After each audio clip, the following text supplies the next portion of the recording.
следващите човека, господин Добрин Стоянов и аз като началник отдел. Искам да ви припомня, при господин Желев бях 3 години директор на дирекция, при професор Танчев изброявам кметовете.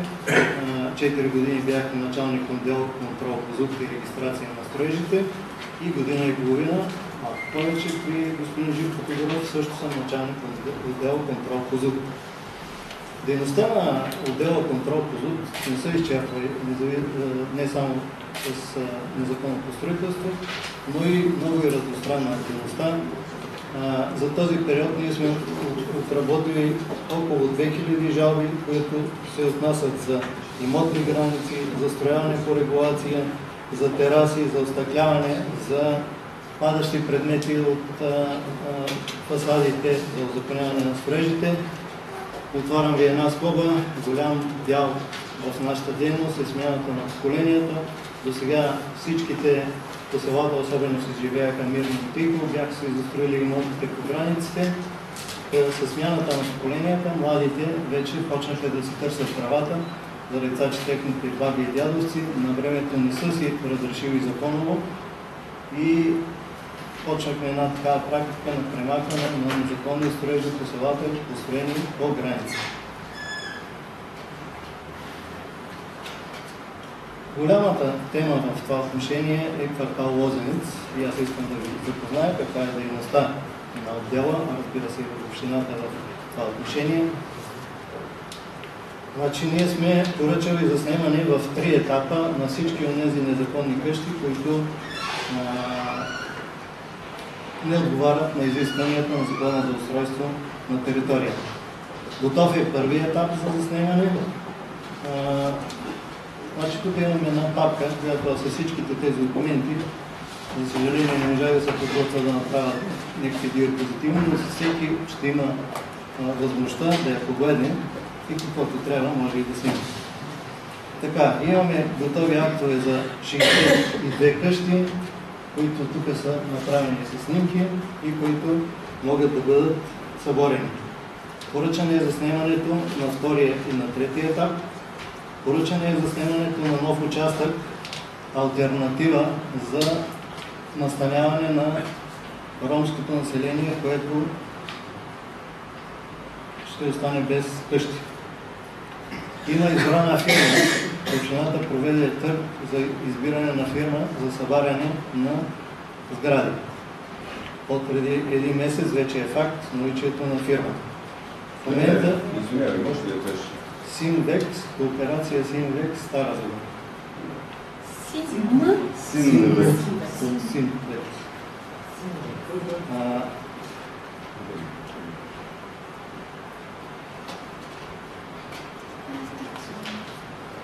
Проверени са 80 преместваеми обекта. Всичките тия павилиони, които вие ги виждате в града, са с временни договори.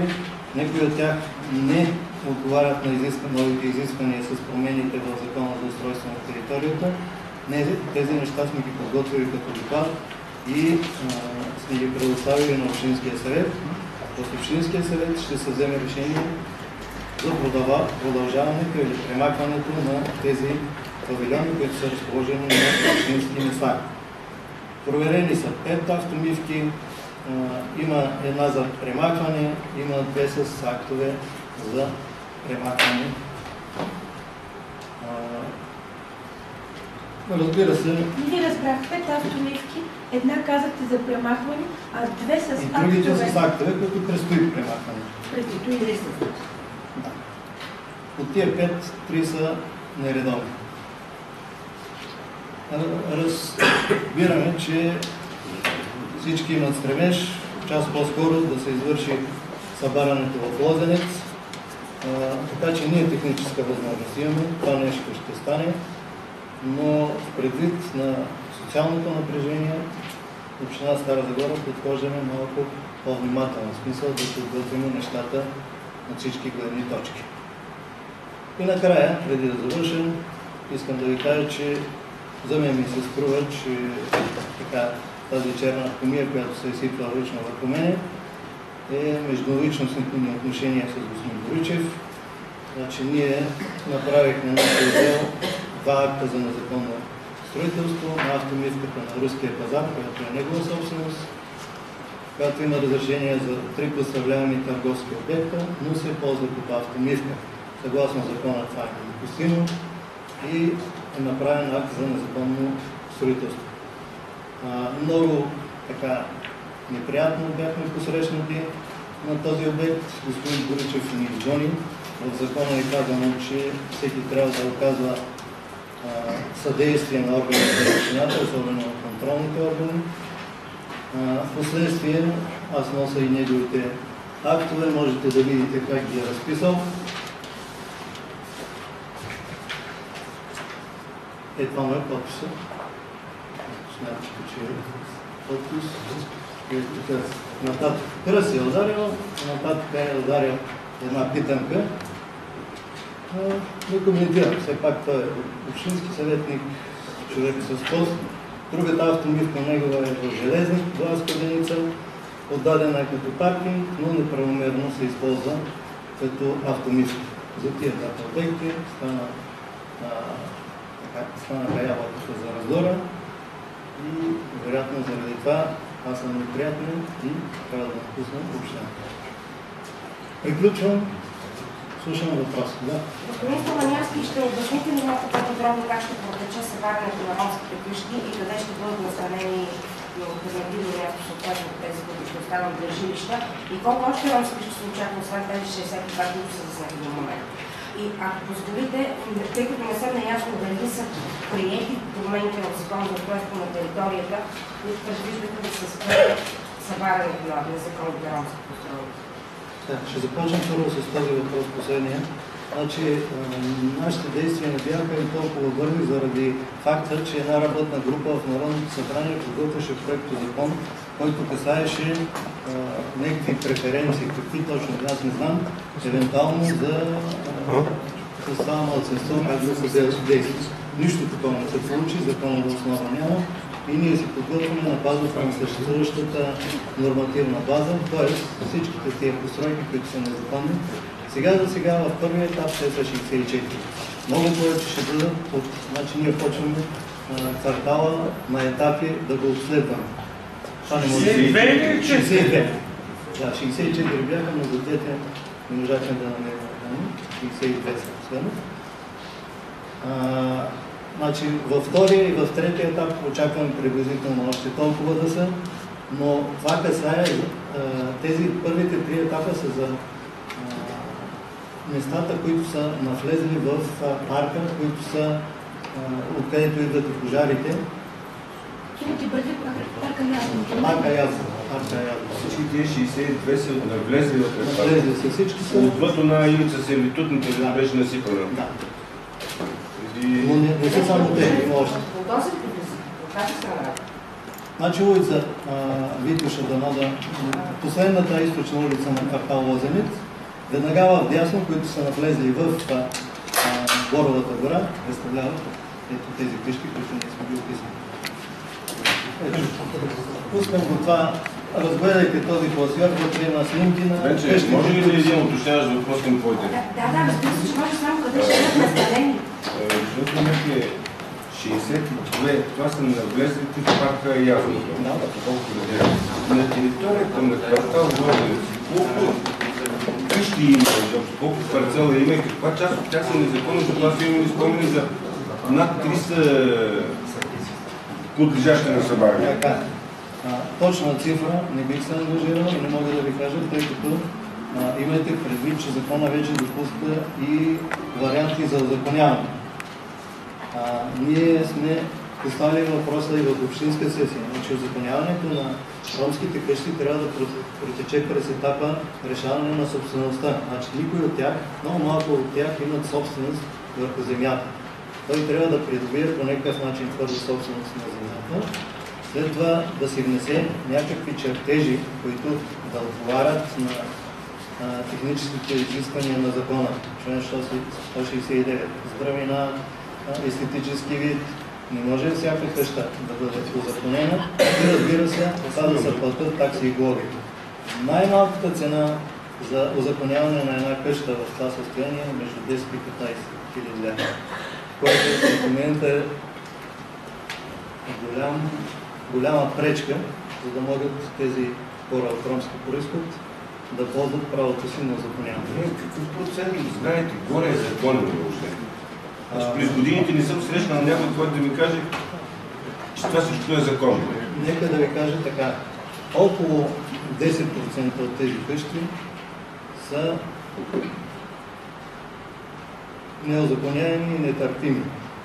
Има едно такова понятие в закона за търпим строеж, които не попадат в улица, които не попадат на регулация, които са в отклонение на закона и те са евентуално атакуемите от тук нататък по закона. Говорим вече за квартал. Има някои къщи от тях, които са търпими, но основният проблем тук е да се реши въпроса с собствеността на земята. Може да имаш къща, която е търпима, а друг да е собственик на имота. И това се очакваше именно от тази работна група, да разрешат проблема, по кой начин да стане предоставянето на собствеността на земята е общинска.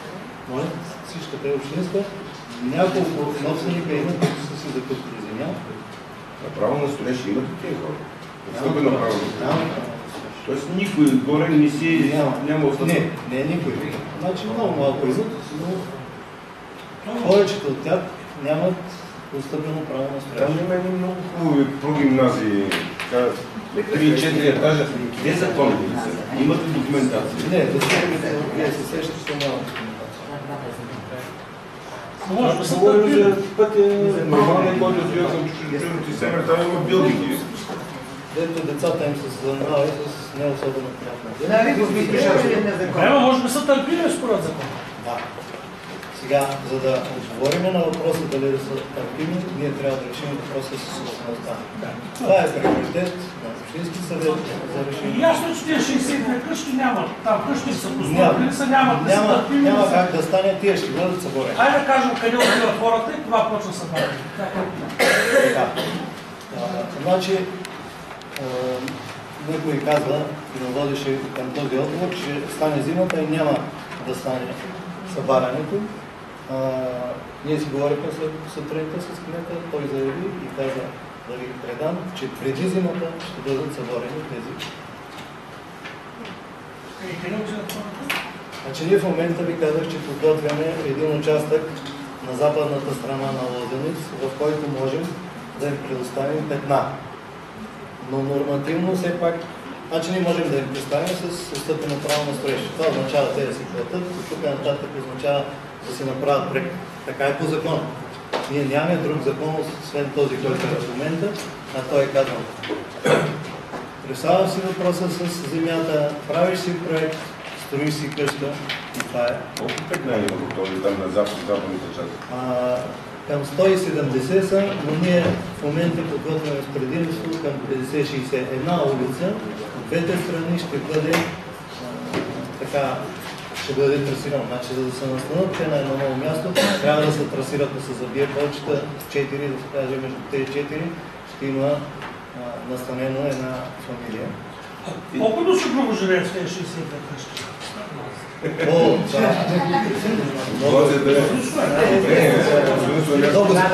Казвате, една улица, там първо, има ли в момента улица, има ли вода, има ли ток? Това е инфраструктура, която е задължение на общината. Няма. Именно това ни бави, значи ние този въпрос трябва да го решаваме, не е само да чекалираме въпроса, но трябва вода да им се откара от някъде. Трябва ток да има възможност да се прекачва. Така че не е много прост въпрос. Влизаме и събаряме. Освен събарянето има и да осигурим и други съпътстващи неща. Който да е внесъл документи, да иска да се узакони. Имаме 4 молби за узаконяване. От 30 000 живеещи. Да. Но вероятно, като им кажем... Като им кажем колко струва, вероятно ще се разкаже. Само секунда. При внасяне за молба за узаконяване, ние обследваме въпроса и главният архитект издава едно становище. Това становище пише, може ли да бъде узаконена и при какви условия. Така че в становището на главния архитект ще бъде описано да си реши въпроса за земята, да си направи проектите, да си плати таксите, глобите, каквото трябва и едва тогава може да говорим за тези, които ще бъдат съборени къщите, имате ли някаква представа дали са жители на община Стара Загора или са пришелци самонастанили? Сега самия факт, като отидохме на проверка, беше много трудно да установим кой живее в тези къщи. Ние поискахме лични документи, съответно те казаха, че нямат. Вие разбирате трудността, че като се прави акт за незаконно строителство, трябва да напишеш точно улицата, къде се намира. Те нямат улици, но да индивидуализираш самата къща къде е. Зато и беше необходимо това заснемане и имаме едно точно заснемане. Къщите са направени под номера и да речем на първи номер живее еди кой си. Повечето от тях не твърдат, че са. Само имаме 5-6 декларации, те ги имат тук в това заснемане, на хора, които декларираха, че те живеят. И ние на тях ще им обявим, че ще събараме къщите, но... Аз имам това въпрос. А на други няма ли договори? Няма на кой? Неизвестен извършител. Юридически няма. Значи Тоест те нямат документи, нямат лични карти и не може да се установи откъде са. Значи той няма адрес на настаняване. Ние пишем Иван Драганов, улица Калякра или кой се води. Той нито адрес на регистрация. Да, слушай. Това само, прощавай, само. И това означава ли, че примерно общината реши, вместо в западната част на Лозенец, би могла да настани тези наши сънародници в някое село? Не е въпрос от моята компетентност, само ще ви кажа, че в Общински съвет се гледаше един такъв подробен въпрос и не са взе положително решение да бъдат преместени на село. Това село ще ги иска. Да, не служа просто.